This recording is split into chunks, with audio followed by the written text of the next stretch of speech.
ومن جاهد فإنما يجاهد لنفسه إن الله لغني عن العالمين. Bismillahirrahmanirrahim. Assalamualaikum warahmatullahi wabarakatuh.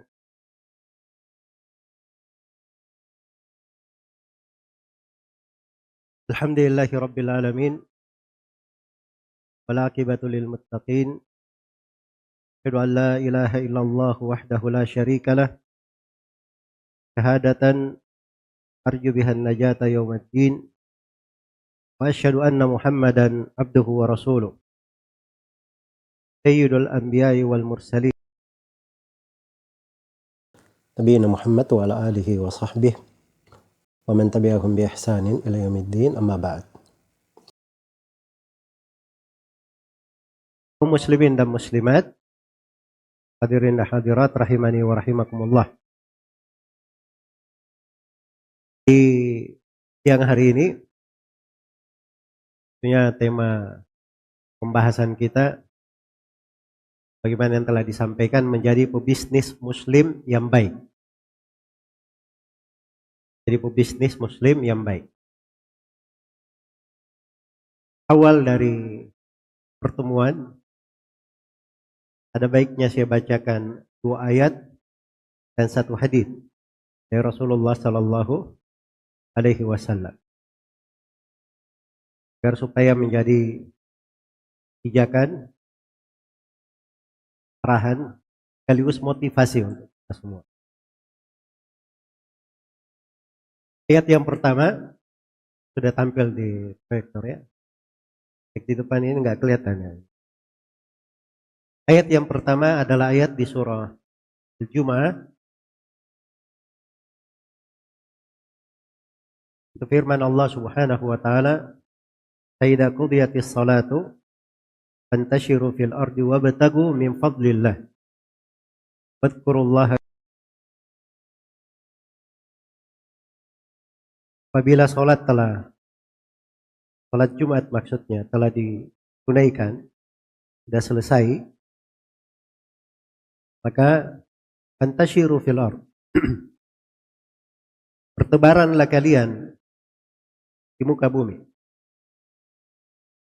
Wabtagu min fadlillah.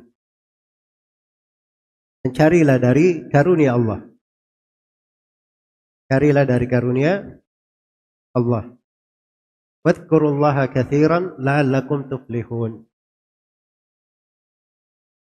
Banyak berzikir kepada Allah Subhanahu wa taala supaya kalian itu beruntung. Ini surah Al-Jumu'ah di ayat 10.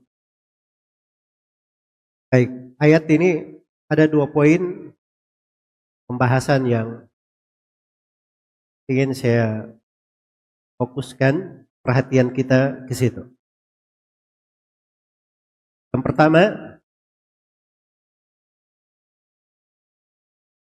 bahwa berusaha dan bekerja di dalam ayat ini memberikan pelajaran bahwa harus ada usaha dan bekerja guna menghasilkan rezeki.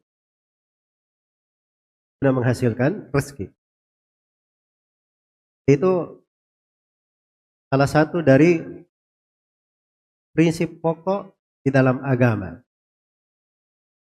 Karena kita hidup di atas muka bumi ini untuk beramal. Fayanzura kaifa ta'malun. Supaya Allah melihat bagaimana kalian itu beramal. Dan di ayat dikatakan, "Fa idza qudiyatis salatu", kalau sudah selesai salat Jumat, fantashiru fil ard. Bertebaranlah di muka bumi.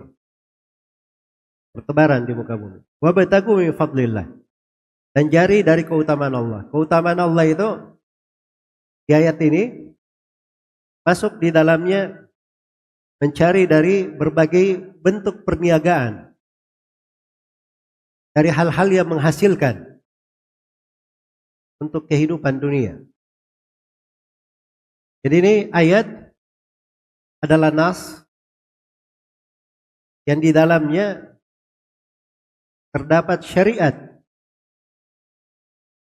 syariat untuk berusaha dan berupaya. Iya. Nah, ini dari masalah penting saya akan terangkan nanti sudut urgensi bisnis, perniagaan dan jual beli di dalam agama kita.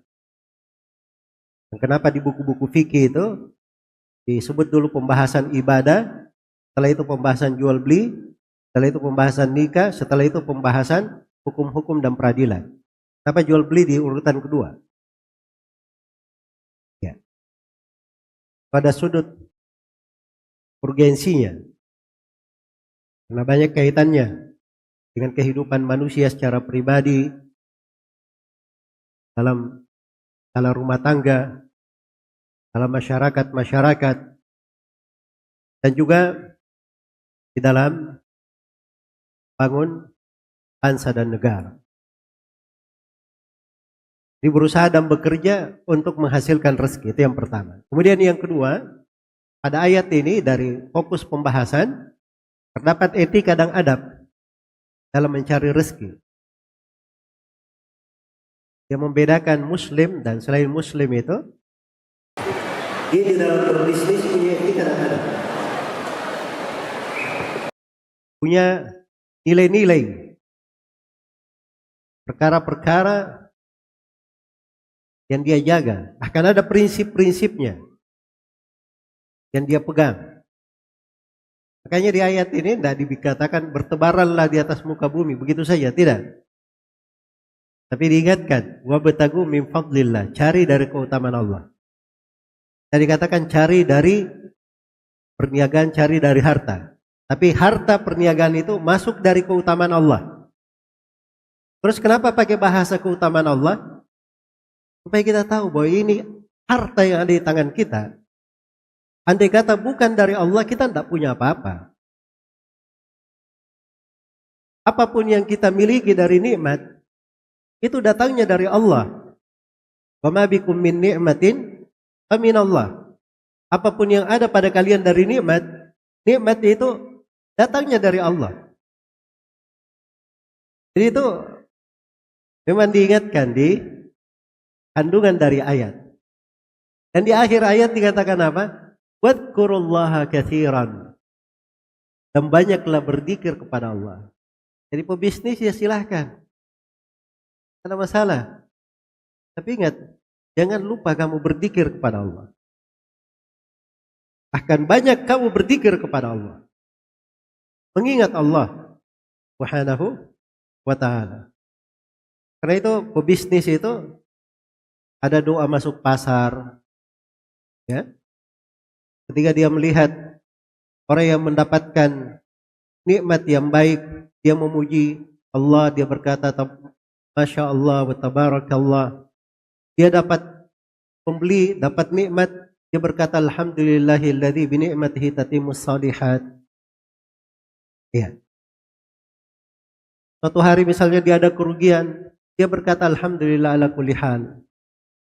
Dia melihat orang di sekitarnya atau salah seorang dari temannya mengalami kerugian misalnya, dia berdoa, alhamdulillahilladzi afani mimma ibtalaka bih wa faddalani ala katsirin mimman khalaqa tafdila. Itu kan zikir semua itu.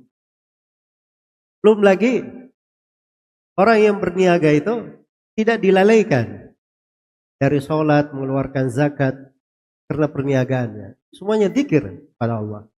Karena itu Allah sebut pebisnis yang seperti itu dengan predikat hebat di dalam Al-Quran. Dikatakan rijalun la tulhihim tijaratun wala bay'un an dzikrillahi wa iqamis salati wa ita'iz zakati yakhafuna yawman tataqallabu fihi al-qulubu wal absar. Sekelompok lelaki. Orang sudah tahu lelaki memang. Tapi dikhususkan dengan bahasa laki-laki, itu bukan sembarangan orang gitu. Ini laki-laki yang mengukir sejarah, punya nilai. Mereka ini sekelompok lelaki. Tidak dibuat lalai oleh perniagaan. Tidak dibuat lalai oleh perdagangan. Tidak pula dibuat lalai oleh jual beli. Sehingga dia terlalaikan dari zikir kepada Allah, menegakkan salat, mengeluarkan zakat. Mereka orang-orang yang selalu takut kepada Allah, takut akan suatu hari di mana di hari itu, di hari kiamat, mata-mata itu akan berbolak-balik, saking dahsyatnya hari itu. Ini para pebisnis ini. Jadi ada etika dan adab. Karena itu di ayat dikatakan, wadkurullaha katsiran, berzikirlah kalian kepada Allah, la'allakum tuflihun, supaya kalian beruntung. Baik, ayat yang kedua adalah firman Allah Subhanahu wa taala di surah Al-Baqarah ayat yang ke-275. Allah firman, alladzina ya'kuluna ar-riba la yaqumuna illa kama yaqumu alladzi yatakhabbathu asy-syaitanu minal mas. Sesungguhnya orang-orang yang makan riba itu mereka tidak mampu berdiri melainkan seperti berdirinya orang yang kerasukan syaitan, orang yang kerasukan jin. Perumpamaan orang yang makan riba ya. Bagaimana bahayanya? Kalau lihat berdiri, itu berdiri kayak orang kerasukan. Kayak orang kerasukan. Kenapa? Dzalika bi annahum qalu innamal bai'u mithlir riba. Hal tersebut karena mereka berucap bahwa jual beli itu sama dengan riba. Jual beli sama dengan riba. Nah, ini di hari ini saya mau bertanya, ada orang yang berkata riba sama dengan jual beli? Hah? Banyak sekali yang berkata seperti itu. Tapi jenis perkataannya berbeda-beda. Misalnya ada sebuah lembaga keuangan transaksi riba, dia katakan riba itu boleh, bunga itu enggak ada masalah, transaksi seperti ini halal. Nah, itu sama sebenarnya. Dia berkata bahwa jual beli sama dengan riba. Ya. Kemudian Allah Subhanahu wa taala membantah hal itu. Wa ahallallahu al-bai'a wa harrama ar-riba. Allah telah menghalalkan jual beli, sedangkan Allah telah mengharamkan riba itu. Jadi yang dihalalkan jual beli, adapun riba diharamkan. Dibedakan antara jual beli dan dibedakan riba dari jual beli. Kemudian di akhir ayat diberi kaidah bagi orang yang bertobat dari riba. Namanya manusia. Manusia itu kadang jatuh di dalam kekeliruan, di dalam kesalahan. Apalagi kalau mungkin dahulu belum dapat hidayah, dulu dia tidak belajar agama, mungkin pernah jatuh di dalam riba. Maka di akhir ayat diberikan hukum putar itu. Dikatakan pada akhir ayat, faman ja'ahu mau'izatun mir rabbih fantaha falahu ma salafa wa amruhu ila Allah. Faman 'ada fa ulaika ashabun nari hum fiha khalidun. Siapa yang datang kepadanya nasihat mendalam tentang riba, lalu dia berhenti, maka untuk dia apa yang telah lalu? Orang dulu bertransaksi riba, menghasilkan banyak dari riba. Sudah punya rumah, sudah punya mobil, sudah punya tanah. Banyak hartanya dari riba. Dia tidak tahu itu riba. Datang kepadanya nasihat, datang kepadanya ilmu, dia berhenti. Pertanyaannya, harta yang sudah dia miliki dari hasil riba itu tadi, apakah masih menjadi kepemilikannya atau harus dia lepaskan? Maka di ayat diterangkan, falahu ma salaf. Untuk dia apa yang telah lalu. Jadi harta yang telah lalu itu dianggap untuk dia. Karena dia sudah tobat, ya, dan dia dapatkan harta itu walaupun dengan cara riba, tetapi dia tidak punya ilmu tentang itu sebelumnya, yang telah lalu milik dia.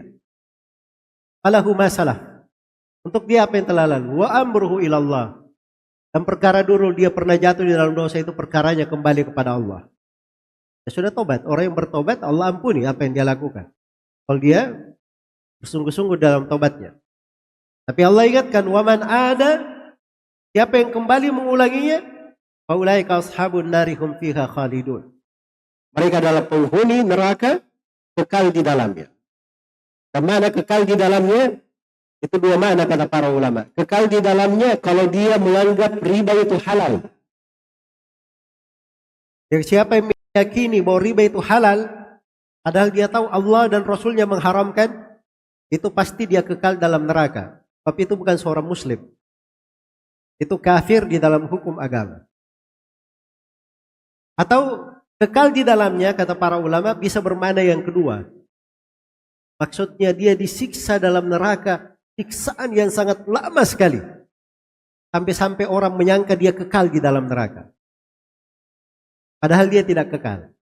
Karena kalau dia masih muslim, orang muslim itu tidak ada yang kekal di neraka. Kalau dia disiksa di neraka, disiksa sesuai dengan kadar dosa dan perbuatannya. Setelah itu dia dikeluarkan dari api neraka. Baik, ada dua poin pokok yang ingin kita ambil pesan sesuai dengan tema pada ayat ini.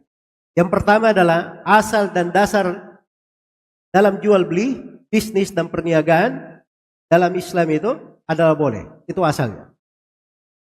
Kecuali kalau ada dalil yang mengharamkan. Karena Allah terangkan wa halallahu al-bai'. Allah halalkan jual beli. Dan Allah haramkan riba. Yang diharamkan riba itu jelas. Adapun jual beli umum, banyak sekali bentuknya. Banyak sekali bentuknya. Kita hadir di acara ini ya. Dari ratusan atau mungkin ribuan ya. Dari booth yang ada di sini dengan berbagai macam jualannya, bisnisnya, perniagaannya. Ya. Asalnya itu adalah boleh. Ini hukum kaidah dasar. Bisa menjadi patokan untuk 1001 macam pembahasan. Jadi asal pada jual beli asalnya adalah boleh. Asalnya adalah boleh. Kecuali kalau ada dalil yang mengharamkan. Nah disinilah saya poinkan pembahasan yang kedua.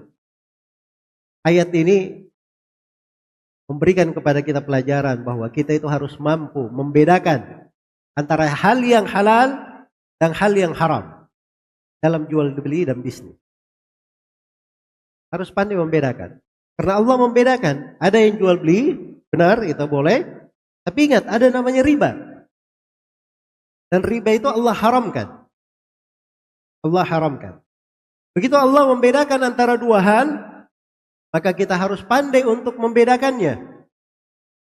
Iya, pandai untuk membedakannya. Makanya seorang pebisnis yang baik itu, ketika masuk ke dalam bisnis, dia selalu tahu bahwa di depan dia, itu tidak semuanya cara menghasilkan harta yang halal. Dan semuanya cara yang halal. Ada cara yang haram. Yang halal inilah yang perlu dia pelajari. Yang halal inilah yang harusnya dia lakukan.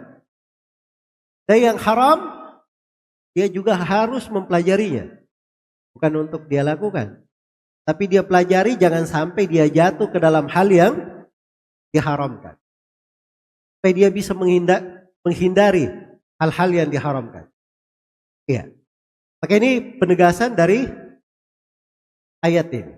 Kemudian nas yang ketiga, ini saya ambilkan dari hadits Rasulullah sallallahu alaihi wasallam.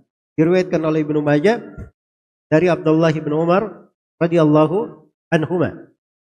Beliau berkata, Rasulullah sallallahu alaihi wasallam bersabda, "A'tul ajira ajrahu qabla an yajiffa araquhu." Kata Nabi sallallahu alaihi wasallam, berilah upah orang yang bekerja sebelum keringatnya kering. Berilah upah orang yang bekerja sebelum apa? Sebelum keringatnya kering. Ya, kalau ada yang bekerja kepada kita sebelum keringatnya kering, beri upahnya. Beri upahnya. Ini bahasa luar biasa ya dari Rasulullah sallallahu alaihi wasallam.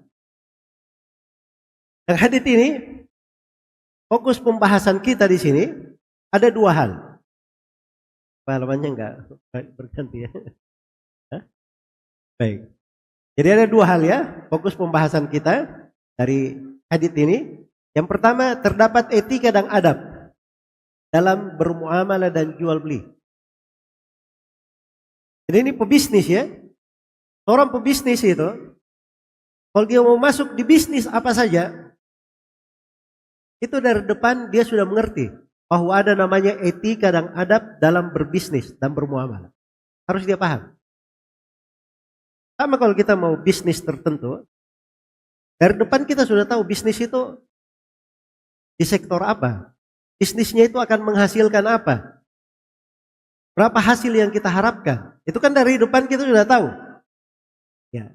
Sama dari sudut syariat, orang kalau mau berbisnis, dia juga harus paham bahwa siapa yang masuk ke sektor bisnis, di bisnis itu ada namanya etika dan adab yang harus dijaga dan dipelihara.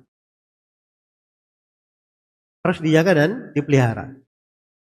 Nah, etika dan adab inilah yang membuat seorang muslim itu menjadi seorang pebisnis yang baik.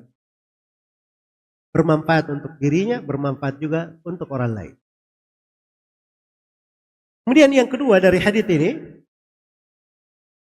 ini menegaskan bahwa bermuamalah, berniaga, berbisnis adalah penjagaan terhadap hak manusia. Penjagaan terhadap hak manusia, termasuk bersegera di dalam memberi hak manusia dan menunaikannya.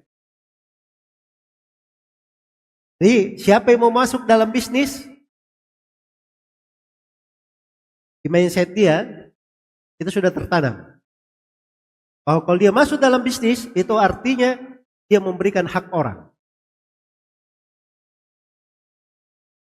Memberikan hak manusia. Dan ada menjaga hak manusia ini, ada beberapa etika di dalamnya. Dan di antara etikanya, orang itu bersegera memberi hak orang. Kalau sudah harus dia berikan, jangan dia tunda. Segera dia berikan. Segera dia berikan. Dia pekerjakan orang untuk bekerja. Dengan akad, kamu bekerja untuk saya dari jam 8 pagi sampai jam 4 sore. Akadnya, digaji harian. Maka begitu jam 4 sore, selesai akad dia sudah berhak, dia sudah beri gajinya. Kalau dia beri sebelum jam 4 itu lebih bagus lagi. Itu mana dia beri upahnya sebelum keringatnya apa? Kering. Tapi kalau memang akadnya diterima tiap akhir pekan, ya nggak apa-apa dia beri di akhir pekan. Memang akadnya seperti itu. Ya jangan pegawai datang. Bukan di dalam hadits beri belum kering. Dia mau dikasih gajinya hari ini. Ini juga nggak benar ya, sebab dia menggunakan hadits untuk menyelisih akad. Ya. Sedangkan di ayat dikatakan ya ayyuhalladzina amanu aufu bil uqud. Wahai orang-orang yang beriman, penuhi akad-akad itu, pelihara. Jadi seorang itu kata Nabi sallallahu alaihi wasallam al-muslimuna ala syurutihim. Kaum muslimin itu bertransaksi sesuai dengan syarat dan akad-akad mereka. Itu juga hadits juga. Jadi jangan mengambil sebagian hadits kemudian melantarkan hadits yang lain. Ya. Baik. Jadi maksudnya bermuamalah itu, jadi kalau kita mau masuk dalam bisnis, harusnya dari awal itu kita sudah paham. Bisnis ini ada etika dan adab. Harus kita jaga.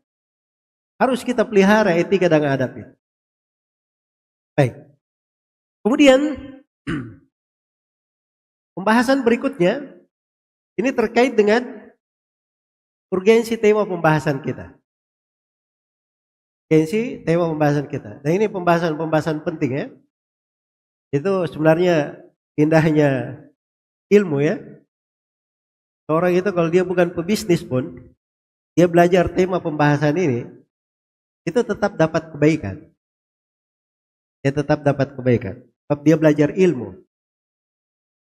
Kalau dia punya ilmu, dia ketemu dengan orang, dia mungkin bisa memberikan makna-makna yang membantunya di dalam bisnisnya.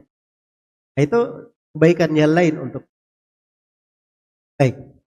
menjadi seorang pebisnis yang baik. Kenapa tema pembahasan penting? Ya, tadi saya sudah terangkan ya.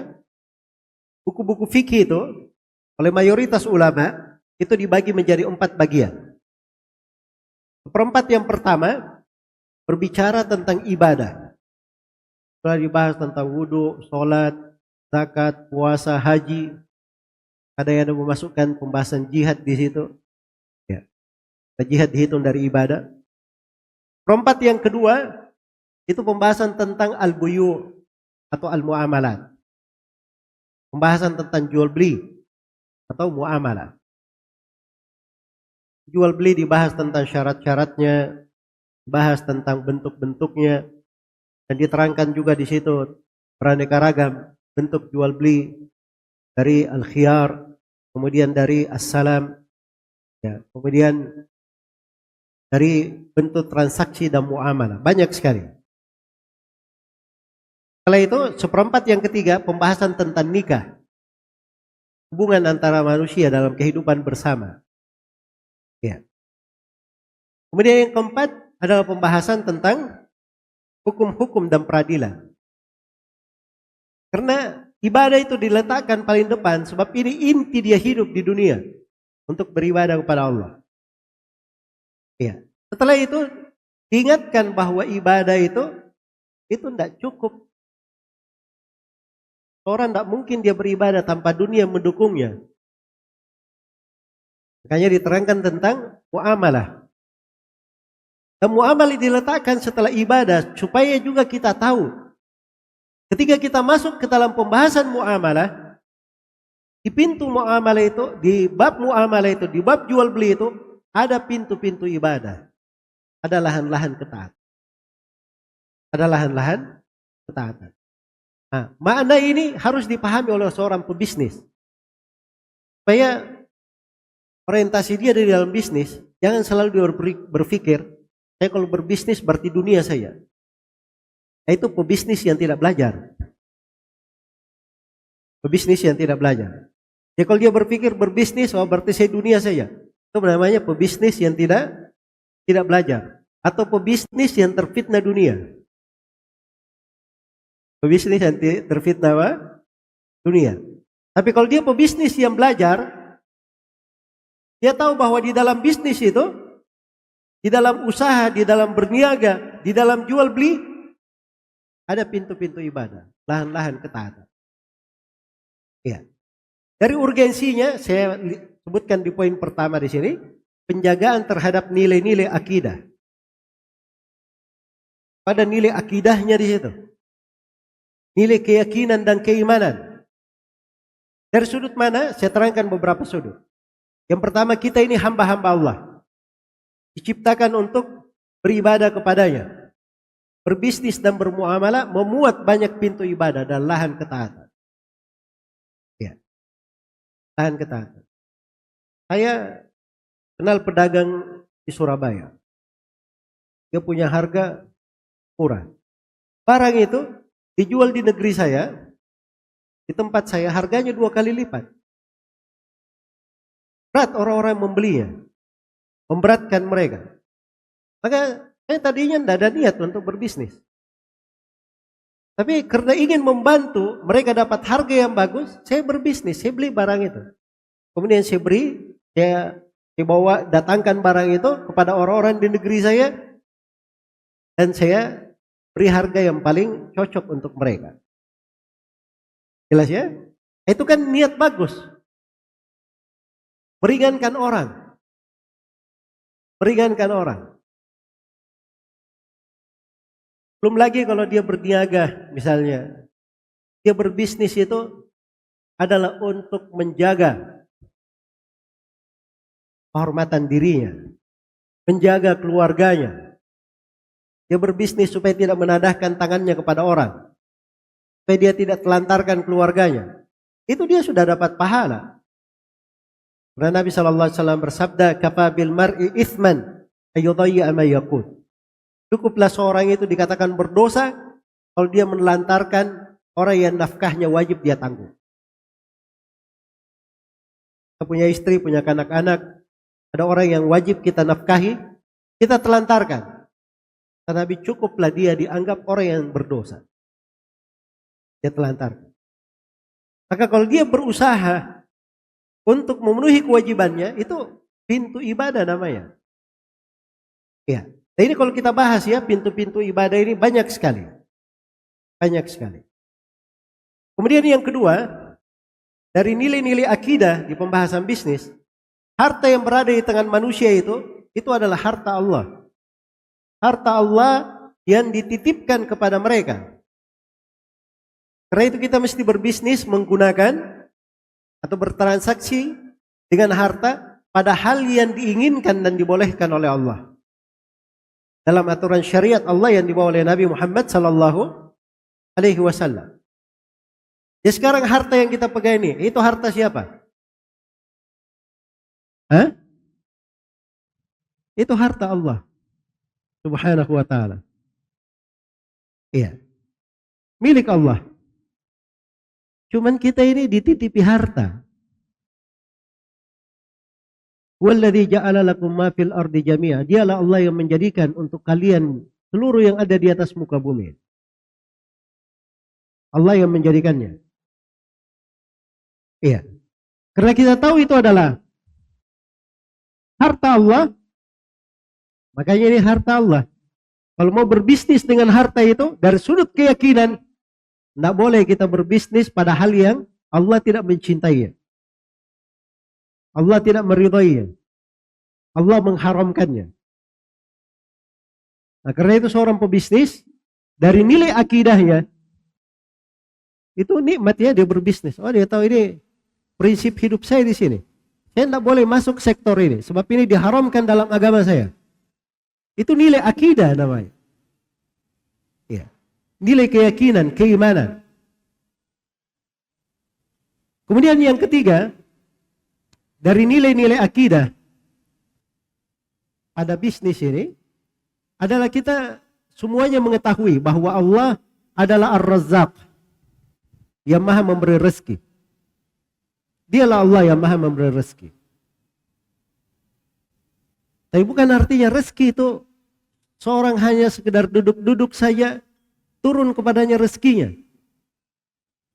Hanya tidur-tidur saja, berjatuhan padanya segala yang dia perlukan. Tidak seperti itu. Tapi rezeki itu dia ambil dengan berusaha, dengan berupaya. Ada tawakal namanya. Ya. Saya bahasakan dengan bahasa syariat ya, ada tawakal. Tawakal itu 3 makna. Pertama dia bersandar kepada Allah, kemudian dia menjalani sebab, kemudian yang ketiga, setelah dia dapatkan sesuatu itu, dia selalu mengingat bahwa yang dia dapatkan itu semata dari Allah. Itu tawakal 3 namanya. Jangan tawakal cuman makna bersandar kepada Allah saja. Iya. Itu enggak bisa. Dia jalan pakai motor. Mengambil jalur di sampingnya. Jalur orang lain. Oh enggak apa-apa, tawakal Allah. Saya tawakal saja. Enggak benar seperti itu. Iya. Dia ingin selamat. Lompat dari jurang turun. Tawakal saja. Nanti kita lihat apa yang terjadi. Tawakal. Itu tidak ada tawakal seperti itu. Tidak masuk akal. Maryam saja. Ini Maryam. Wali Allah. Wali Allah. Turun dalam keadaan apa? Hamil. Sudah mau melahirkan. Diperintah melahirkan di bawah pohon kurma. Allah maha mampu. Kurma itu turun berjatuhan. Untuk Maryam. Tapi bersama dengan itu Allah perintah kepada Maryam, wa huzzi ilaiki bijid'in nakhla tusaqitu 'alaiki rutban janiyya. Goyangkan tuh pelepah kormanya supaya berjatuhan korma-korma basah. Masih diperintah juga mengambil sebab, menggoyangkan. Nabi Nuh, Allah maha mampu menyelamatkan Nabi Nuh tanpa membuat perahu. Tapi kenapa diperintah buat perahu? Itu aturan kehidupan Allah tetapkan. Harus mengambil sebab. Harus mengambil sebab. Nabi Muhammad ketika beliau akan ditinggikan oleh Allah, harus berhijrah, meninggalkan Mekah menuju ke Madinah. Allah Maha mampu membinasakan kaum musyrikin itu. Tapi itulah, semuanya itu sudah diatur. Tawakal itu harus mengambil sebab. Makanya nilai akidah itu seorang berbisnis juga seperti itu. Baik, itu sudut yang pertama ya, dari urgensi pembahasan menjadi pebisnis muslim yang baik. Ada nilai-nilai akidah. Nilai-nilai akidah yang kita jaga, kita pelihara. Dan ini sebenarnya pembahasan panjang ya. Nilai-nilai akidah ini di pembahasan bisnis. Tapi saya berikan intisari dan kesimpulannya. Kemudian urgensi yang kedua. Di pembahasan bisnis ini, disitulah tempat kita membangun akhlak yang mulia. Agama ini akhlak yang mulia. Kata Nabi SAW, al-birru husnul khuluq. Kebajikan itu adalah dengan akhlak yang baik. Dengan akhlak yang mulia. Semua kebajikan pada akhlak yang mulia. Bahkan, seorang itu dengan akhlak yang mulia, la yablughu darajat as-sa'imil qa'im. Dia akan sampai ke derajat orang yang selalu berpuasa dan sholat malam. Dengan akhlak yang mulia. Iya. Makanya ini, bapak-bapak ini, jangan sampai kalau di luar ketemu dengan teman-temannya, Masya Allah, tebar senyum di sana sini.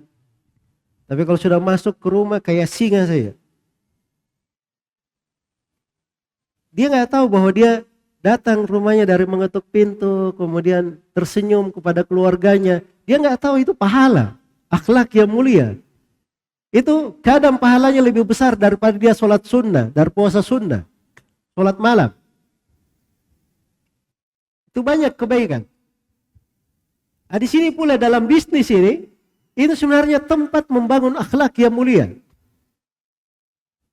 Saya perlihatkan ya beberapa sumber akhlak di pembahasan bisnis. Ini yang saya sebut di sini beberapa sumber dari akhlak yang mulia. Yang pertama, mencari harta dari sumber yang halal. Itu akhlak luar biasa itu. Seorang yang jiwanya jiwa besar, itu kalau dia pandai menahan dirinya, dia tidak masuk ke segala dunia yang terbuka untuknya. Awa kullama badali tama'un sayyartuhu li sullama. Apakah setiap kali ada ketamakan dunia terbuka, langsung saya buat jalan ke sana? Enggak seperti itu orang yang beriman.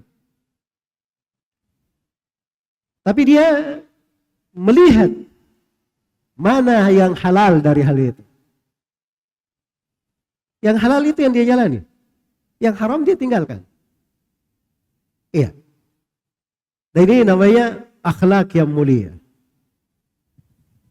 Ada orang yang kadang subhanallah untuk harta, untuk sebuah keuntungan, dia rela untuk mendolimi orang. Menyikut manusia di sana sini. Kadang bukan sampai menyikut saja, menginjak-injak orang. Ini juga tidak benar seperti ini. Jadi itu dari sumber akhlak yang mulia. Dari sumber akhlak yang mulia, jujur dan amanah. Nah ini kita akan perdalam ya, mana jujur dan amanah ini. Kemudian yang ketiga dari sumber akhlak yang mulia adalah memudahkan dan berlaku dermawan. Memudahkan dan berlaku dermawan. Dan ini banyak sekali di sektor bisnis. Kalau dilakukan sepanjang dia berbisnis ingin memudahkan orang, dia juga memberi harga yang lumrah, yang wajar. Ya. Dia sudah dapat untung, orang juga terbantu. Maka itu luar biasa. Dan dari sumber akhlak yang mulia adalah dia menjaga janji dan akad. Ya ayyuhalladzina amanu aufu bil uqud. Wahai orang-orang yang beriman, jagalah akad-akad kalian. Walladzina hum li amanatihim wa ahdihim raun. Allah berfirman tentang sifat orang yang beriman. Mereka adalah orang yang selalu menjaga amanah dan perjanjian mereka. Ya, kalau ada janjinya, ada akadnya, dia pelihara. Dia jaga. Dan dia bertindak di atas akad tersebut. Itu akhlak yang mulia namanya. Kemudian dari sumber akhlak yang mulia di pembahasan bisnis adalah tidak membahayakan orang lain. Berbisnis tapi bagus. Tidak membahayakan orang lain. Karena Nabi SAW bersabda, la darar wala dirar. Tidak boleh ada bahaya dan pembahayaan. Iya. Jadi kadang ini makna ini akhlak yang baik ya. Sekarang kita masuk di pasar. Ada sebuah barang A dijual dengan harga 100.000. 100.000 ini sudah wajar, lumrah. Orang juga tidak berat membelinya. 100.000. Dan orang-orang yang berjualan harganya 100.000. Tiba-tiba datang si A, dia datangkan barang itu dari tempat lain, kemudian dia jual dengan harga 50.000. Iya. Jangan dia beralasan, oh saya ingin dermawan kepada manusia. Saya ingin memberikan solusi kepada orang-orang. Enggak. Di sini masalahnya dia membahayakan orang lain. Membahayakan. Jelas ya? Membahayakan itu tidak diperbolehkan. Tidak diperbolehkan. Jadi itu fikih. Dalam jual beli itu ada etika, adab, dijaga. Kadang bukan halal haram, tapi itu masalah norma saja. Etika membuat dia tidak berbuat seperti itu. Dan itu dari ketinggian akhlak namanya. Dari ketinggian akhlak. Kemurahan hati. Kita kadang dalam berbisnis kita ada rekan-rekan bisnis dan seterusnya. Kadang kita kenal seorang pebisnis melalui perantara orang. Setelah itu berhubungan langsung. Ya memang dari hukum syar'i nggak ada masalah berhubungan langsung. Transaksi nggak apa-apa. Cuman etikanya kan perantara yang tadinya memperkenalkan, tadinya ikut di situ. Ini tidak cocok kalau kita tinggalkan begitu saja. Hal-hal yang seperti ini, itu etika dijaga. Akhlak luar biasa. Kalau masuk dalam pembahasan ini. Makanya, jangan selalu berpikir bisnis itu dunia saja. Tapi kita pahami ini pintu kebaikan juga yang besar di dalamnya. Baik, kemudian berikutnya. Yang ketiga, dari urgensi pemahaman ini. Dan ini termasuk hal yang penting. Seorang pebisnis muslim itu, kalau dia sudah belajar dengan baik dan benar, itu dia mampu membedakan antara bisnis dunia dan bisnis akhirat. Karena kita ini kan selalu mengingat kata-kata bisnis apa? Dunia saja. Kata bisnis dalam Al-Quran itu, kadang dibahasakan dengan bahasa tijarah. Bahasa apa? Tijarah. Iya. Wa idza ra'au tijaratan aw lahwan infaddu ilaiha. Kalau mereka melihat perniagaan atau hal yang senda gurau, mereka bersegera ke sana. Disebut perniagaan tijarah. Ada beberapa ayat. Bisnis dunia disebut tijarah. Tapi kita juga tahu bahwa di dalam Al-Quran ada beberapa tempat tijarah dipakai untuk bisnis akhirat. Dipakai untuk bisnis akhirat. Ya ayyuhalladzina amanu, hal adullukum ala tijaratin tunjikum min adzabin alim? Ayat di surah As-Saff. Wahai orang-orang yang beriman, inginkah kalian saya tunjukkan kepada perniagaan, kepada bisnis yang menyelamatkan kalian dari siksaan yang pedih? Tu'minuna billahi wa rasulihi wa tujahiduna fi sabilillah. Beriman kepada Allah dan Rasulnya dan berjihad di jalan Allah. Itu kan bisnisnya itu. Tapi disebut tijarah. Bisnis juga. Iya. Ada lagi ayat yang lain. Innal ladzina yatluna kitaballah wa aqamus salata wa anfaqu mimma razaqnahum sirran wa alaniyah yarjuna tijaratan lan tabur. Sungguhnya orang-orang yang selalu membaca Al-Quran siang dan malam, menegakkan sholat, menginfakkan apa yang dia punya, rahasia maupun terang-terangan dia infakkan. Mereka mengharapkan perniagaan, bisnis yang tidak pernah merugi. Ini bisnis yang tidak pernah merugi ini, itu tadi 3. Baca Al-Quran, sholat, dan bersedekah.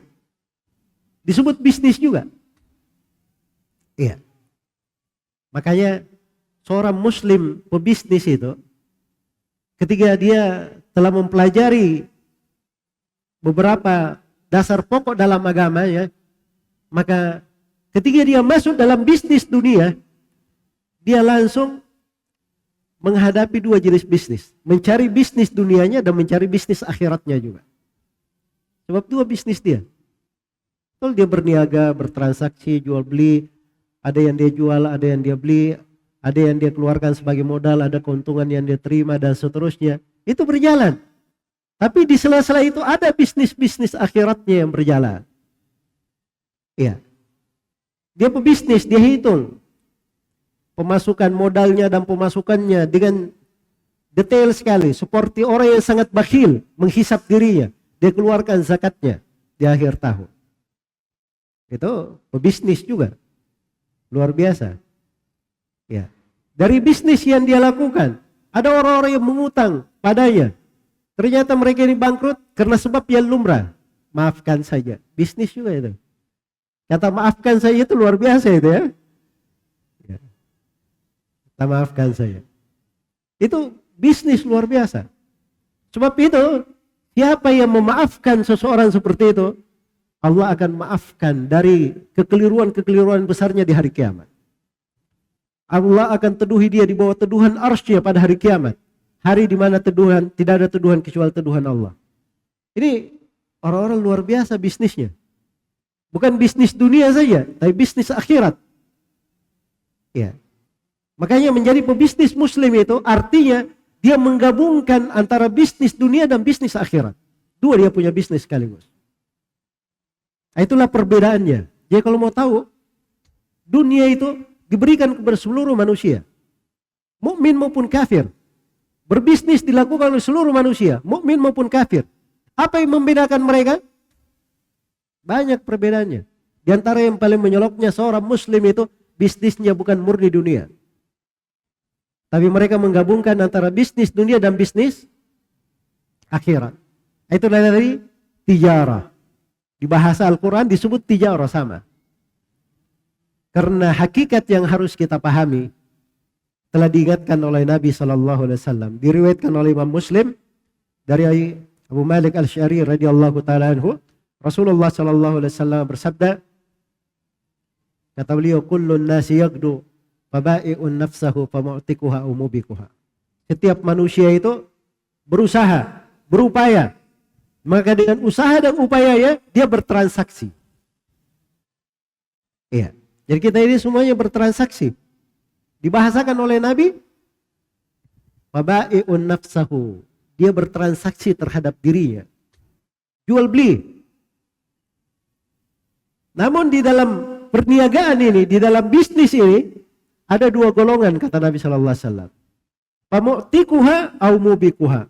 Ada golongan yang membebaskan dirinya dari api neraka, dan ada golongan yang justru menjatuhkan dirinya ke dalam api neraka, waliyadzubillah. Iya. Ya kalau di sektor bisnis dia bertakwa kepada Allah, menjadi orang yang baik dalam bisnisnya, maka itu artinya dia bebaskan dirinya dari api neraka. Tapi kalau di bisnis dia berbuat kezaliman kepada manusia, berbuat riba, berbuat kerusakan, menebarkan kerusakan, maka ini artinya dia sendiri yang menghancurkan diri. Dia sendiri yang menghancurkan diri. Jadi ini hal yang ketiga ya dari urgensi yang penting kita ingat. Kemudian yang keempat, dari urgensi seorang itu memahami bagaimana menjadi pebisnis muslim yang baik adalah agar supaya dia mengenal ada hikmah dan rahasia syariat di belakang pembolehan bisnis dan perniagaan itu.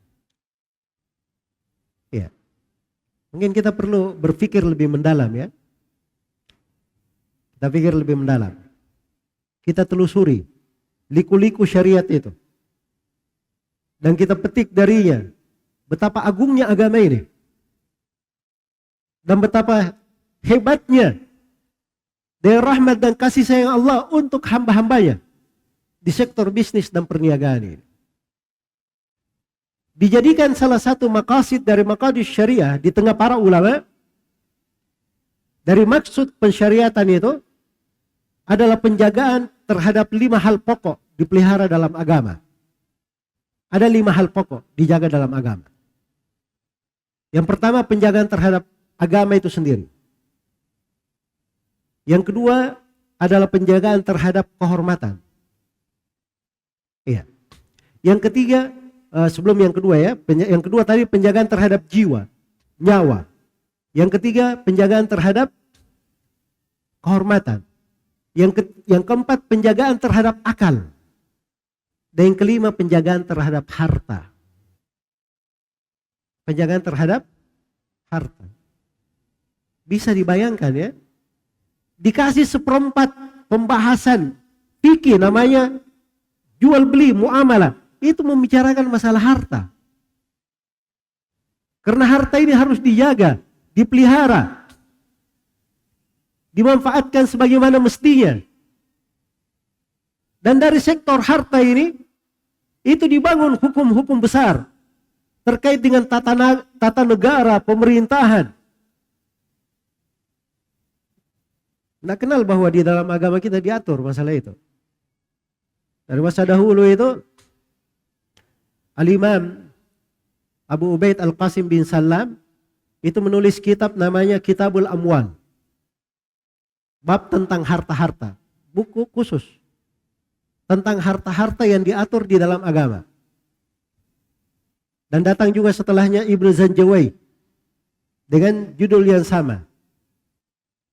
Ya, ada beberapa buku yang ditulis di ranah tata negara dan politik syar'i oleh Al-Ghazali, Al-Juwaini dan selainnya, itu mengatur juga terkait dengan masalah harta itu. Jadi ini penjagaan luar biasa ya. Karena harta ini, ya pokoknya itu kata Syekhul Islam Ibnu Taimiyah, pokok pembahasan harta itu kepada 3 hal. Terkait dengan ghanimah, terkait dengan fai, dan terkait dengan sedekah. Iya. Dan sedekah ini masuk di dalamnya zakat, masuk di dalamnya wakaf, dan semisal dengannya.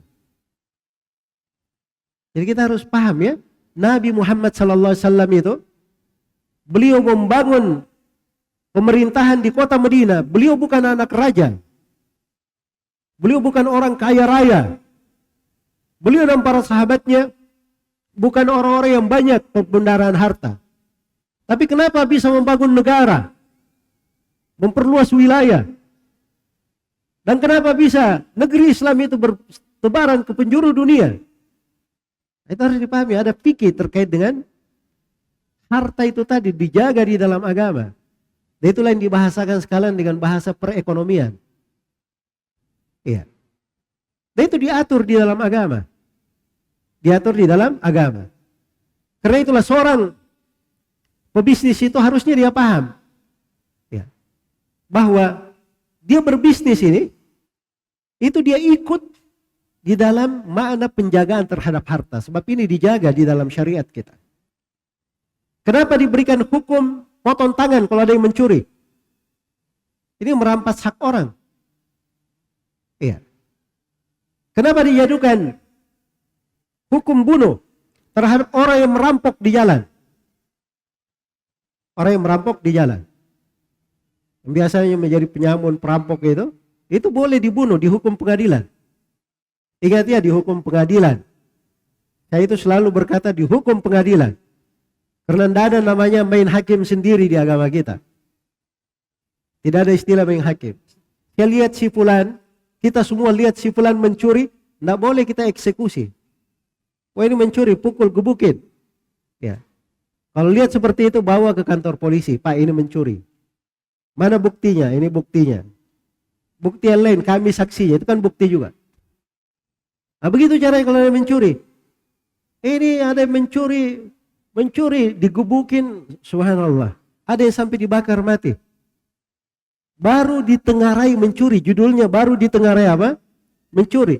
Setelah di cross check ternyata tidak mencuri. Ini kalau mereka yang mengeksekusi, membakar orang yang sampai mati, membunuhnya sampai mati, kalau mereka ini hidup di masa Umar bin Khattab radhiyallahu taala anhu, mereka semua ini sudah dikasih hukum mati semua oleh Umar bin Khattab. Sebab dianggap bersyirikat di dalam membunuh jiwa yang terhormat. Itu bukan masalah sembarangan ya. Jadi kita lihat ini pengaturan di harta ada kaitannya dengan masalah tata negara.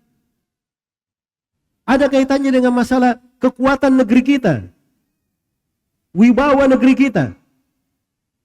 Dari prinsip ahli sunnah itu adalah menjaga wibawa kepala negara. Kepala negara harus dijaga wibawanya. Karena itu kepala negara tidak boleh dibicarakan di depan umum. Dia salah pun tidak boleh dibicarakan di depan umum. Kalau mau dibicarakan, nasihati secara pribadi. Datangi.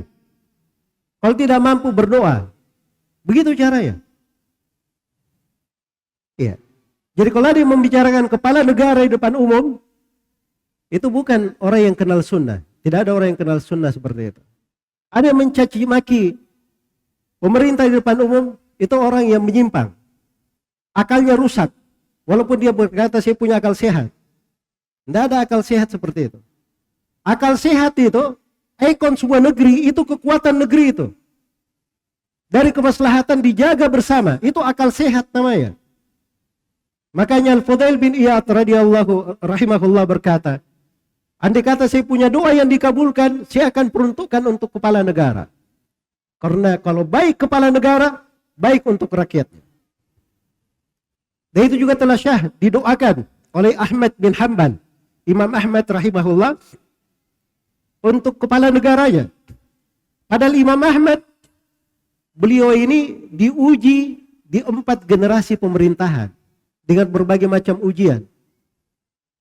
Di penjara, dicambuk, dikurung, dengan berbagai macam ujian. Di 4 generasi pemerintahan.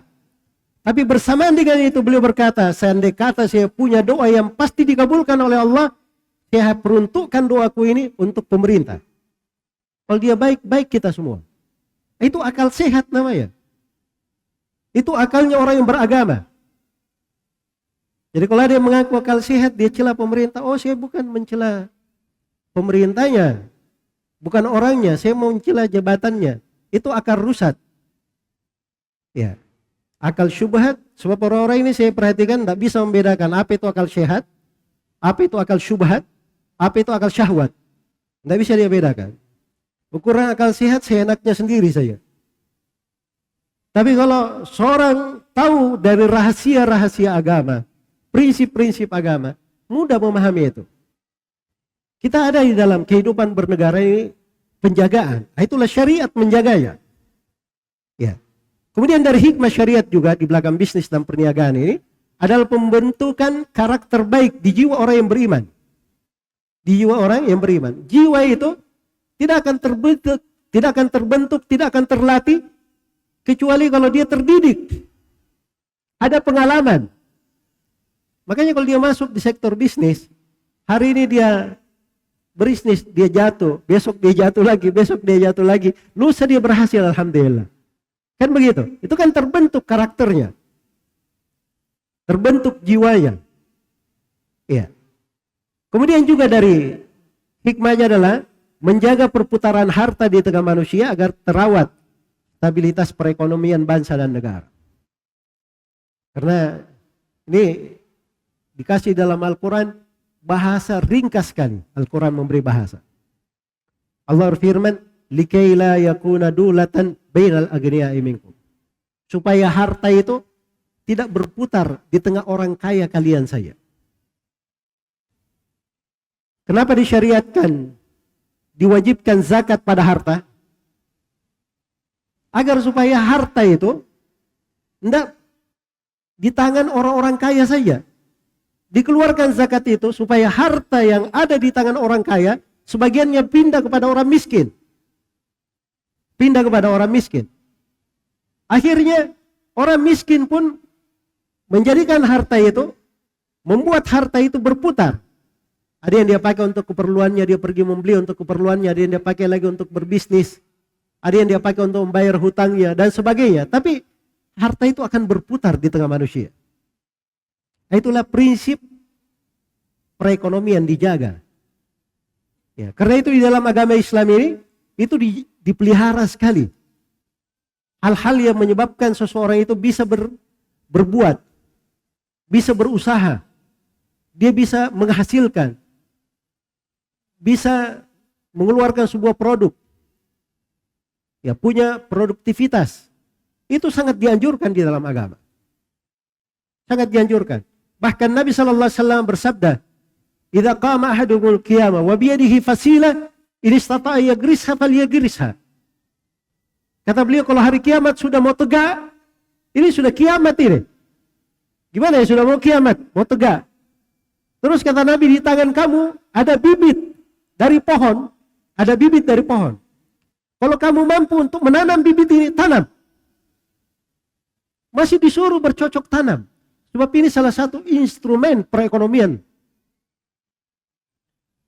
Itu perhatikan, agama memperhatikan hal tersebut di segala sudutnya. Ini penjagaan. Kayak syariat itu luar biasa kalau kita lihat dari hikmah-hikmah. Iya. Jadi kalau setiap dari masyarakat itu, dia pandai menggunakan harta di tangannya, berbisnis dengan cara yang benar, menjadi seorang pebisnis muslim yang baik, insya Allah akan aman negeri itu. Terjaga perekonomiannya. Tidak perlu khawatir ada krisis moneter. Itu nggak akan terjadi. Sebab tidak ada orang yang berbuat riba. Tidak ada yang berlaku zalim. Iya. Kemudian tidak perlu khawatir kena imbas dari kena imbas dari badai perekonomian di Eropa sana. Karena kebanyakan umat Islam mainnya di sektor real, bukan di sektor keuangan. Sektor real itu ada di tangannya. Orang-orang mau kiamat di sebelah sana juga nggak ada masalah. Masih ada sesuatu yang di tangannya dia makan. Ya. Itu namanya kekuatan perekonomian. Kemudian yang keempat dari hikmah syariat ini di sektor bisnis, bagaimana seorang menjadi pebisnis muslim, itu untuk merawat terjadinya hubungan antara manusia. Merawat terjadinya hubungan antara manusia. Kita kan bertransaksi kan? Ya, ada yang membeli, pasti ada yang apa? Ada yang menjual, pasti ada yang apa? Membeli. Ada yang memberi harga, ada yang memberi barang, kan begitu? Atau tidak, barang ditukar dengan barang. Dua orang bertransaksi. Di situ terbentuk hubungan. Itu baru namanya hidup bermasyarakat. Hidup berbangsa, bertanah air. Iya. Makanya seorang pebisnis muslim itu, dia kalau sudah masuk, memahami dirinya sebagai seorang pebisnis muslim yang baik, dia akan tahu posisi dirinya masing-masing. Ya, saya sebagai seorang muslim biasa, rakyat, saya bukan kepala negara. Tapi ada juga teman-teman kita ini, Masya Allah ya, pebisnis, tapi saya nggak tahu dia ini pebisnis atau kepala negara. Karena mau masuk juga di urusan-urusan politik dagang, ya. Mau juga masuk di dalam urusan-urusan kebijaksanaan yang diatur oleh pemerintah. Itu kan bukan urusan dia. Hal-hal yang seperti itu ranah pemerintah. Jangan masuk dalam hal-hal yang seperti itu. Ya sama saya sini seorang ustaz. Ya saya alhamdulillah saya tahu banyak dari pembahasan-pembahasan di seputar perekonomian dan seterusnya. Sebab itu memang kita pelajari, kita kaji. Tapi walaupun saya tahu tidak halal bagi saya berbicara di situ. Sebab itu bukan tugas saya. Itu bukan ranah saya. Ada masalah-masalah perekonomian, itu bukan murni pembahasan fikih. Ada terkait dengan kebijaksanaan pemerintah. Karena memang pemerintah oleh syariat diberi wewenang untuk membuat kebijaksanaan pada hal yang seperti itu. Maka harus saling bersinergi dan harus selalu dijaga. Saya tadi kasih bahasa ya, menjaga wibawa pemerintah. Itu menjaga wibawa pemerintah itu kalimat ada di dalam buku-buku para ulama salaf. Dari generasi awal sampai generasi setelahnya. Disepakati oleh para ulama, tidak ada silang pendapat. Menjaga dari wibawa pemerintah. Sebab yang merusak wibawa itu, dia sendiri akan merusak dirinya. Rasulullah SAW bersabda, "Man akrama sultanallahi fil ard akramahullah." Siapa yang memuliakan pemerintah Allah di atas muka bumi, Allah akan memuliakan dia. Wa man ahana sultanallahi fil ard ahanahullah. Siapa yang merendahkan pemerintah Allah di atas muka bumi, maka Allah akan merendahkan dia. Baik. Kemudian setelah itu yang terakhir di sini saya poinkan ya beberapa Ini pembahasannya panjang banget ya kalau saya. Nah, saya hadir di pelajaran ini, di tema ini. Saya baca beberapa jilid buku ya. Ada yang hampir 400 halaman, ada yang 300 halaman. Seputar tema ini, itu seputar tema ini aja secara khusus. Ya. Ya kira-kira kalau dipaparkan semuanya, kita akan duduk berapa hari begitu. Tapi saya berikan di sini 10 sifat pebisnis muslim yang baik. Yang pertama adalah berbekal dengan ilmu agama. Ini pokok ya. Jadi kalau mau jadi pebisnis, belajar.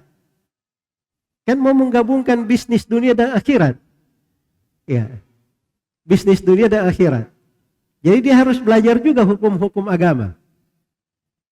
Tapi ada cakepnya ya, kalau orang belajar dari hukum-hukum agama, maka biasanya dia lebih luas, lebih fleksibel di bisnis akhiratnya itu. So, perekonomian Islam itu perekonomian dibangun di atas dasar kebebasan yang terikat.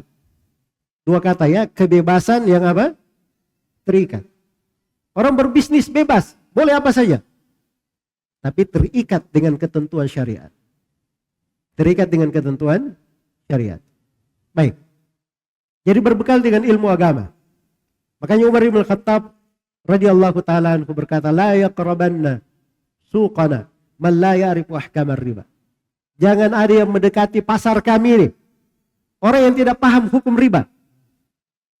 Ya gawat juga kalau dia tidak ngerti riba, tiba-tiba masuk ke pasar jualan, dia pakai sistem riba. Itu dia akan merusak. Makanya Umar dilarang masuk. Dan itu tegas ya, Umar bin Khattab radhiyallahu taala anhu, itu tegas. Pada akad-akad yang bisa diurai kembali. Akad itu kan dua macam ya kalau dalam fikih Islam. Ada akad yang kalau sudah terjadi seperti itu tidak bisa diganti lagi akadnya. Tidak bisa diganti lagi. Misalnya akad wakaf misalnya. Ini sudah diwakafkan. Si pewakaf mau batalkan wakafnya itu nggak bisa. Ini akad sudah tetap. Tapi ada akad yang bisa dirubah akad itu. Bisa dipasakh namanya. Pada sebagian akad terjadi di masa Umar, di depan beliau, kadang Umar mengganti akad itu. Diganti dengan hal yang baik.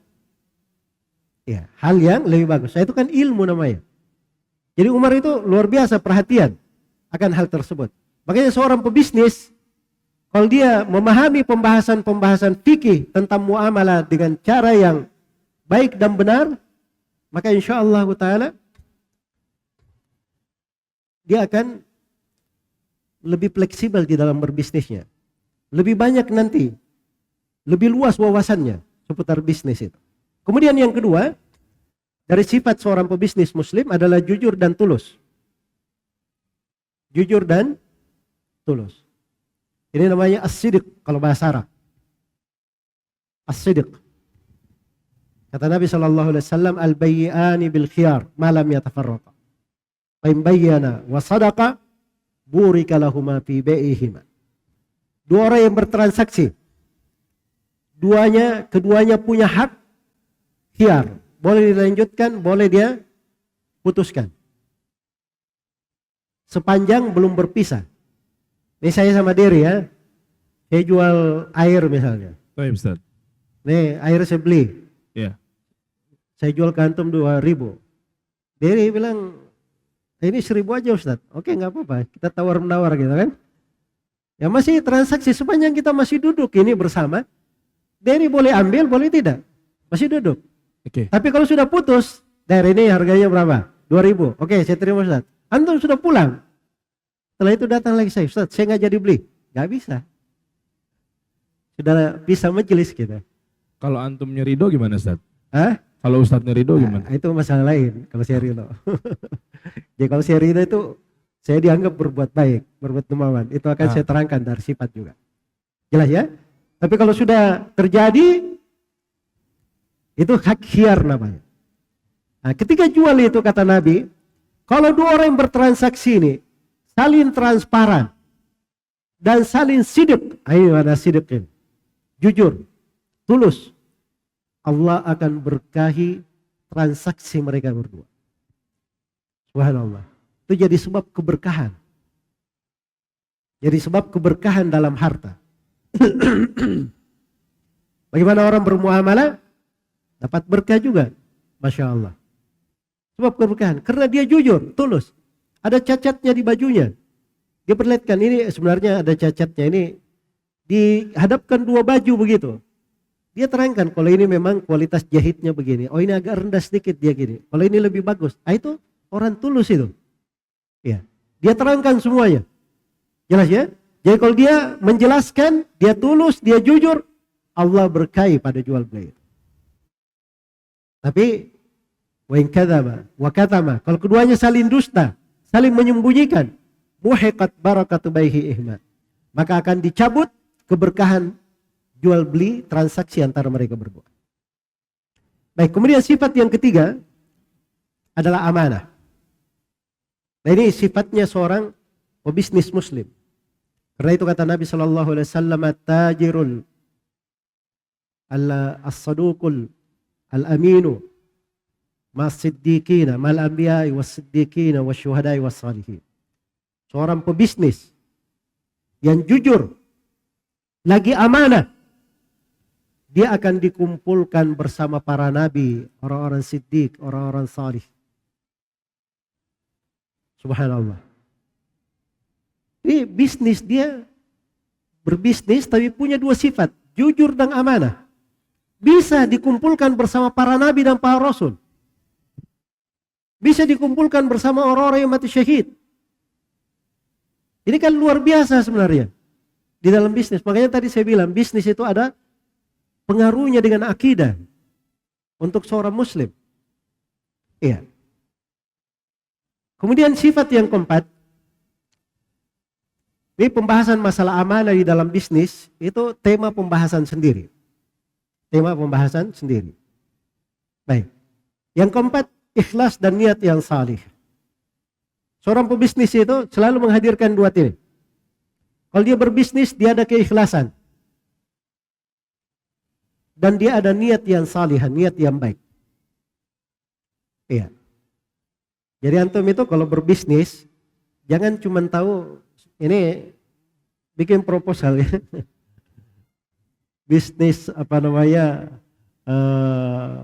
model bisnisnya kayak gimana, dibikin lengkap semuanya.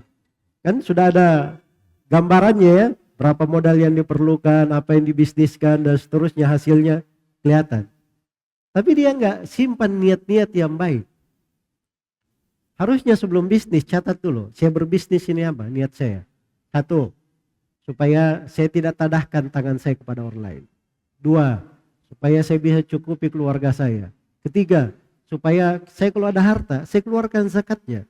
Saya bermanfaat untuk umat Islam. Keempat, saya akan cari sektor bisnis yang bisa membuka lapangan kerja yang banyak untuk orang-orang. Yang kelima, saya akan menjadi salah seorang kebanggaan di negeri ini. Saya akan menambah divisa negara sekian persen.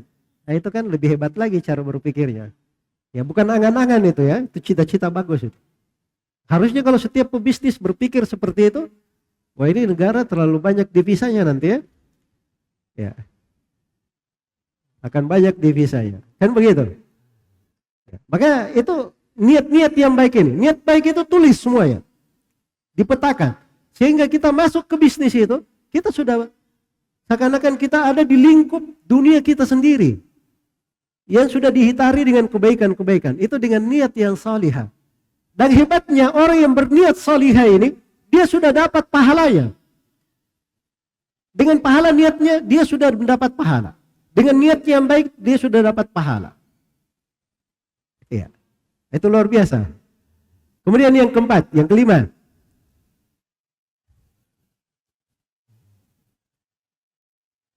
Yang kelima, dari sifat seorang pebisnis yang baik, menjauh dari syubhat. Menjauh dari syubhat. Innal halala bayyinun, wa innal harama bayyinun, wa bainahuma umurun mushtabihat. Sungguh yang halal itu sangat jelas, terang. Dan yang haram juga sangat jelas dan terang. Antara keduanya, ada hal-hal yang syubhat. Samar-samar, kabur, tidak jelas. Ya. Nabi beri arahan pada syubhatin. Kata beliau sallallahu alaihi wasallam, "Faman ittaqa syubhati faqad istabra'a li dinihi wa irdih." Barang siapa yang selalu menghindari yang syubhat, maka itu artinya dia telah menjaga agama dan kehormatannya. Telah menjaga agama dan kehormatannya. Jadi kalau syubhat dia tidak tahu hukum, kabur dalam hal itu, dia tinggalkan saja. Dia tinggalkan. Tapi kalau dia tahu hukumnya, itu halal namanya kalau dia tahu hukum. Atau dia tahu itu haram, ya berarti itu haram namanya. Dan kalau ada syubhat, boleh dia tanya kepada orang yang berilmu. Kalau misalnya dia merasa ada syubhat, dia tanya kepada orang yang berilmu. Iya.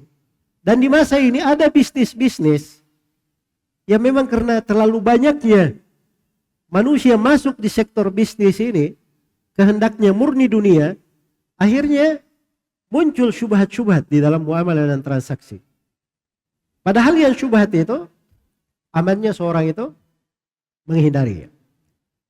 Kemudian seorang pebisnis muslim yang baik, dia memperbanyak sedekah. Saya berbicara kata sedekah di sini, bukan sedekah dalam artian yang kita kenal saja ya. Ini saya berbisnis nih. Hari ini saya dapat untung 10 juta misalnya. Oh, saya mau sedekah 1 juta. Itu kan fisik ya. Sedekah itu kita pahami. Tapi ada sedekah dalam bentuk lain. Di pasaran barang ini biasanya dijual antara 100.000 dan 150.000. Saya tahu kebanyakan toko-toko itu orang 150.000. Saya sudah dah, saya sedekah 20.000, saya jual 130.000 aja. Kan sedekah juga sebenarnya. Cuman orang nggak tahu saya bersedekah. Jelas ya? Saya nggak tahu, mereka nggak tahu bahwa saya bersedekah. Apalagi kalau barang itu saya bawa ke tempat, di sana belum ada yang jual barang itu. Ya. Orang-orang di kota biasanya menjualnya 150.000. Saya modalnya 100.000 aja, saya bawa ke sana saya cuma jual 110.000. Saya sudah bersedekah berapa? 30.000 dari keuntungan yang biasanya saya ambil di kota. Itu sedekah juga namanya. Jelas ya? Nah, sedekah itu banyak bentuknya. Bahkan senyum kepada saudara saya, itu namanya apa? Sedekah. Ya makanya antum jadi penjual yang benar juga ya. Baru kita lewat di toko mukanya sudah sangar begini, saya takut juga masuk ke tokonya. Ya senyum kayak sedikit gitu. Ya. Baru senyum orang sudah lihat, oh Masya Allah, disambut kita kan begitu masuk. Ya. Itu kan etika dan adab-adab gitu. Itu sedekah itu, senyum juga itu sedekah kepada orang yang kita ajak bertransaksi dan seterusnya. Apalagi kalau diambil etika dan adab-adab, itu ada lagi etika adab lain ya. Masalah menjaga kebersihan, kerapian barang, dia berusaha menatanya sehingga orang yang masuk itu senang melihat tokonya. Ya, itu kan salah satu pintu kebaikan untuk seorang mukmin, dia memasukkan kegembiraan ke hati saudaranya. Memasukkan kegembiraan ke hati saudara itu banyak bentuknya. Itu pintu ketaatan itu. Pintu ketaatan. Makanya memperbanyak sedekah itu banyak bentuknya. Berikutnya yang ketujuh,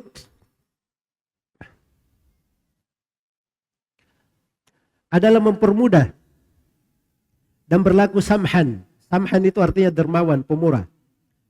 Ini sumbernya adalah hadits Jabir di Sahih Al-Bukhari. Rasulullah sallallahu alaihi wasallam bersabda, "Rahimallahu imra'an samhan idza ishtara wa samhan idza ba'a wa samhan idza ishtara wa samhan idza iqtada." Allah merahmati seorang hamba. Dia itu samhan, pemurah dermawan kalau dia menjual. Sebagaimana dia pemurah dan dermawan ketika dia membeli. Dan juga dia pemurah dan dermawan ketika dia menunaikan hutangnya, membayar hutangnya. Jadi ketika menjual, ada yang tawar barangnya, dia jual 150.000. Ada yang tawar, wah itu 120 saja. Dia modalnya 100.000, ya nggak apa-apa, ambil aja. Nah, itu samhan namanya. Jelas ya? Samhan. Dan orang bertingkat-tingkat dalam hal itu. Ada yang mungkin menawar 80.000 dia kasih juga. Karena dianggap ini orang perlu. Ya kan? Dia bersedekah aja, sudah kasih lah 80.000. Itu samhan juga. Itu samhan kalau dia menjual. Ada samhan kalau dia membeli. Ya, samhan ketika membeli itu saya kenal ya, ada teman-teman saya. Masya Allah. Saya juga belajar sama mereka dulu. Ini dulu kita masih belajar ya. Masih belajar. Santri biasanya dompetnya itu selalu agak tipis, kemudian harus dia ukur kalau beli sesuatu. Suatu hari kami keluar ke kantor pos gitu untuk kirim surat. Kirim surat. Yang jual perangko ada di dalam kantor pos dan ada yang di luar. Ya kan? Di dalam kan harganya harga normal kan, di luar sudah dinaikin. Jadi teman saya ini dia sengaja beli amplopnya di luar, perangkonya di luar, kirim ininya. Saya bilang kenapa nggak beli dalam aja, lebih murah. Dia berucap kalimat bagus, saya masih ingat sampai sekarang. Dia sudah lebih 30 tahun yang lalu. Dia bilang ini kan orang-orang lemah, miskin, kasihan. Kita beli sama mereka, mereka juga untungnya berapa. Gitu. Nah, ini pemurah kalau dia apa? Kalau dia membeli. Berapa Pak harganya? 150.000. Iya nggak apa-apa, bayar aja. Nggak ada dia main tawar-tawar. Jelas ya? Itu samhan. Tapi ingat ya, ini sesuai kantong ya. Ya, bukan dilarang menawar, silahkan menawar, tapi hal yang wajar tadi. Baik. Sebagaimana kalau dia iqtada, misalnya dia berutang. Ya, saya berutang kepada si A 10 juta. Di waktu saya balikan hutang itu, ini uangmu 10 juta saya balikan, terima kasih banyak. Terus ini 1 juta saya lebihkan. Nah, itu samhan namanya. Jelas ya? Melebihkan membayar hutang itu dibolehkan dengan syarat, dengan 2 syarat sebenarnya, ada 2 syaratnya. Syarat yang pertama, tidak ada perjanjian melebihkan sebelumnya. Kemudian syarat yang kedua, dia melebihkan setelah hutangnya selesai. Dia lunasi, kemudian dia lebihkan. Nah, itu 2 syarat. Jelas ya? Nah, ini kalau dia pas mengembalikan hutang itu tadi, dia lebihkan, nah itu Allah merahmati. Itu predikatnya di hadits itu luar biasa ya. Itu yang kita cari dalam kehidupan dunia itu. Itu yang kita cari. Karena bahasanya apa? Rahimallahum ra'an. Allah merahmati seseorang. Rahmat Allah yang kita dapatkan. Dan kita ini tidak akan masuk surga dengan amalan kita. Kita masuk surga dengan apa? Dengan rahmat Allah. Itu predikat tinggi. Ada juga di pintu jual beli, subhanallah. Itu jalan masuk surga, ada di pintu jual beli. Ya. Kemudian yang ke-8, dari sifat seorang pebisnis muslim yang baik adalah menebar manfaat untuk manusia. Makanya karena dia prinsipnya menebar manfaat, menjadilah dia orang yang sangat baik di dalam berbisnis. Rasulullah SAW bersabda, "Anfa'un nasi khairun nasi anfa'ahum linnas." Sebaik-baik manusia itu adalah orang yang paling bermanfaatnya untuk manusia. Itu manusia yang paling baik itu. Paling bermanfaat. Paling bermanfaat. Ya. Nah itu kadang tidak terasa ya. Saya juga kadang subhanallah melihat sebagian pedagang kaki lima itu masuk ke desa-desa. Itu dia bawa barang jualan, nggak tahu untungnya kayak gimana dia ngukur untungnya itu. Cuman jual sisir, kemudian jual jarum-jarum, benang-benang gitu. Tapi masuk semua. Yang dia pikir, ini sebagian barang-barang ini diperlukan di desa ini. Jadi dia nggak murni berpikir bisnis, tapi juga dia mau memberi manfaat kepada apa? Kepada orang, apa yang diperlukan oleh orang. Itu sudut pahala dan kebaikan luar biasa. Iya, karena itu apabila prinsip ini dipegang, dia juga tidak akan menjual barang sembarangan. Jangan menjual barang yang mengandung bahaya, mengandung racun, mengandung permusuhan, apalagi membuat orang jatuh di dalam dosa dan maksiat. Iya, dia tidak menjual hal-hal yang seperti itu, tapi dia memberi sesuatu yang bisa bermanfaat bagi orang-orang. Kemudian yang ke-9, menjauh dari muamalah yang diharamkan. Ini sifat seorang pebisnis muslim ya. Dia tinggalkan segala hal yang diharamkan. Segala hal yang diharamkan. Dan pokok hal yang diharamkan dalam jual beli ada 3. Pokok hal yang diharamkan dalam jual beli. Yang pertama adalah riba. Dan riba itu bentuknya ada puluhan bentuk sampai ratusan bentuk riba. Yang kedua, dari pokok perkara yang menyebabkan sebuah transaksi diharamkan adalah karena adanya kezaliman. Adanya kezaliman. Dan yang ketiga, dari pokok sebab transaksi diharamkan adalah al-gharar. Ketidakjelasan. Ketidakjelasan. Maka ini 3 hal pokok yang menjadi sebab transaksi itu diharamkan. Ini secara global ya, sebenarnya kalau saya terangkan ini satu materi pembahasan tersendiri. Ya, bentuk-bentuk transaksi yang diharamkan. Kemudian yang terakhir, tidak membuat bahaya dan darar kepada manusia. Rasulullah sallallahu alaihi wasallam bersabda, la darar wa la dirar. Tidak boleh ada bahaya dan tidak boleh ada pembahayaan. Dan ini kalimat universal. Makanya oleh Imam Nawawi ini dimasukkan ke dalam hadits Arba'in Nawawiyah. Sebab ini salah satu pondasi Islam. Salah satu pondasi Islam. Kita tidak boleh membuat bahaya kepada orang dan menjadi sebab terjadinya bahaya untuk orang lain. Nah, itu saja kita pikir secara mendalam itu. Adapun rinciannya bagaimana? Ini sekali lagi pembahasan besar ya. Kalau dia di kaidah fikih, dia masuk di dalam 5 kaidah fikih universal yang memuat di dalamnya ribuan macam pembahasan. Ya, ribuan macam pembahasan. Bahwa kita tidak boleh membuat bahaya atau menjadi sebab terjadinya timbulnya bahaya bagi orang lain. Ya wallahu ta'ala alam. Baik, saya sudah berusaha ya untuk meringkas semampu saya di tema pertemuan ini. Ini mungkin intisari dari apa yang saya bisa kedepankan. Mudah-mudahan bermanfaat untuk semuanya.